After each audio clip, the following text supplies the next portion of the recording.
Hi ಎಲ್ಲರಿಗೂ ನಮಸ್ತೆ. ಮಹಿಳಾ ಪ್ರಪಂಚ ಚಾನಲ್ಗೆ ಸ್ವಾಗತ. ಬನ್ನಿ, ಇಂದಿನ ವಿಡಿಯೋದಲ್ಲಿ ನಾನು ನಿಮಗೆ ಊಟವಾದ ತಕ್ಷಣ ನೀರು ಕುಡಿಯುವುದರಿಂದ ಆಗುವಂತಹ ಆರೋಗ್ಯ ಸಮಸ್ಯೆ ಏನು ಎಂಬುದನ್ನು ತಿಳಿಸಿಕೊಡ್ತಾ ಇದ್ದೀನಿ. ನೀವಿನ್ನೂ ನಮ್ಮ ಚಾನಲ್ನ ಸಬ್ಸ್ಕ್ರೈಬ್ ಮಾಡಿಲ್ಲ ಅಂದರೆ ಇವಾಗಲೇ ಸಬ್ಸ್ಕ್ರೈಬ್ ಮಾಡಿ ಅಂತ ಹೇಳುತ್ತಾ ಈ ವಿಡಿಯೋನ ಶುರು ಮಾಡ್ತಾ ಇದ್ದೀನಿ. ನೀರಿಲ್ಲದೆ ನಾವು ಬದುಕುವುದೇ ಅಸಾಧ್ಯ. ಸಾಕಷ್ಟು ಪ್ರಮಾಣದಲ್ಲಿ ನೀರು ಕುಡಿಯುವುದರಿಂದ ಅನೇಕ ರೋಗಗಳಿಂದ ದೂರವಿರಬಹುದು. ಕಾಯಿಲೆಗಳಿಂದ ಬಚಾವ್ ಆಗಲು ದೇಹವನ್ನು ಹೈಡ್ರೇಟ್ ಆಗಿಟ್ಟುಕೊಳ್ಳಬೇಕು. ಇದಕ್ಕಾಗಿ ದಿನವಿಡೀ ಚೆನ್ನಾಗಿ ನೀರು ಕುಡಿಯುವುದು ಅವಶ್ಯಕ. ನೀರನ್ನು ಎಷ್ಟು ಪ್ರಮಾಣದಲ್ಲಿ ಮತ್ತು ಯಾವಾಗ ಕುಡಿಯಬೇಕು ಎಂಬುದನ್ನು ತಿಳಿದುಕೊಳ್ಳುವುದು ಬಹಳ ಮುಖ್ಯ. ಕೆಲವರು ಊಟದ ಜೊತೆಗೆ ನೀರು ಕುಡಿದರೆ, ಇನ್ನು ಕೆಲವರು ಊಟವಾದ ತಕ್ಷಣ ನೀರು ಕುಡಿಯುವ ಅಭ್ಯಾಸ ಮಾಡಿಕೊಂಡಿರುತ್ತಾರೆ. ಆದರೆ ಇವೆರಡು ಆರೋಗ್ಯಕ್ಕೆ ಅಪಾಯಕಾರಿ. ಆಹಾರ ಸೇವಿಸಿದ ತಕ್ಷಣ ನೀರು ಕುಡಿಯುವುದು ಹಾನಿಕಾರಕ.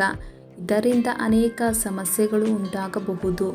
ಆಹಾರ ಸೇವಿಸಿ ಸ್ವಲ್ಪ ಸಮಯದ ನಂತರ ನೀರು ಕುಡಿಯುವಂತೆ ತಜ್ಞರು ಶಿಫಾರಸು ಮಾಡುತ್ತಾರೆ. ತಿಂದ ತಕ್ಷಣ ನೀರು ಕುಡಿದರೆ ಜೀರ್ಣಕ್ರಿಯೆಯ ಮೇಲೆ ಕೆಟ್ಟ ಪರಿಣಾಮ ಬೀರುತ್ತದೆ. ಜೀರ್ಣಕ್ರಿಯೆ ಸರಿಯಾಗಿ ಆಗುವುದಿಲ್ಲ ಮತ್ತು ಅನೇಕ ರೀತಿಯ ಕಾಯಿಲೆಗಳು ಬರಬಹುದು. ಊಟವಾಗಿ ಅರ್ಧ ಗಂಟೆ ಬಿಟ್ಟು ನೀರು ಕುಡಿಯಬೇಕು. ಆಹಾರ ತಿಂದ ತಕ್ಷಣ ನೀರು ಕುಡಿಯುವುದರಿಂದ ಆಹಾರವನ್ನು ಜೀರ್ಣಿಸಿಕೊಳ್ಳುವ ನೈಸರ್ಗಿಕ ಸಮಯ ಬದಲಾಗುತ್ತದೆ. ಅಗತ್ಯಕ್ಕಿಂತ ಹೆಚ್ಚಾಗಿ ಹಸಿವಿನಿಂದ ಬಳಲುತ್ತಿದ್ದರೆ ಅತಿಯಾಗಿ ತಿನ್ನಲು ಪ್ರಾರಂಭಿಸುತ್ತೇವೆ. ಇದರಿಂದಾಗಿ ತೂಕ ಹೆಚ್ಚಾಗಬಹುದು, ಬೊಜ್ಜಿನ ಸಮಸ್ಯೆ ಬರಬಹುದು. ಇದರಿಂದ ಹೊಟ್ಟೆ ಉಬ್ಬರದ ಸಮಸ್ಯೆಯೂ ಬರುತ್ತದೆ. ಅಷ್ಟೇ ಅಲ್ಲ, ಹೊಟ್ಟೆಯ ಸೆಳೆತ ಮತ್ತು ನೋವು ಪ್ರಾರಂಭವಾಗಬಹುದು. ಈ ಕಾರಣದಿಂದಾಗಿ ಇನ್ಸುಲಿನ್ ಸ್ಪೈಕ್ ಅಪಾಯವೂ ಇದೆ. ಇದು ರಕ್ತದಲ್ಲಿನ ಸಕ್ಕರೆ ಮಟ್ಟವನ್ನು ಹೆಚ್ಚಿಸುವ ಸಾಧ್ಯತೆ ಇರುತ್ತದೆ. ಹಾಗಾಗಿ ಮಧುಮೇಹ ರೋಗಿಗಳು ಊಟವಾದ ತಕ್ಷಣ ನೀರು ಕುಡಿಯಬಾರದು. ಯಾವಾಗ ನೀರು ಕುಡಿಯಬೇಕು? ಊಟವಾಗಿ ಕನಿಷ್ಠ 30 ನಿಮಿಷಗಳ ನಂತರ ನೀರು ಕುಡಿಯಬೇಕು.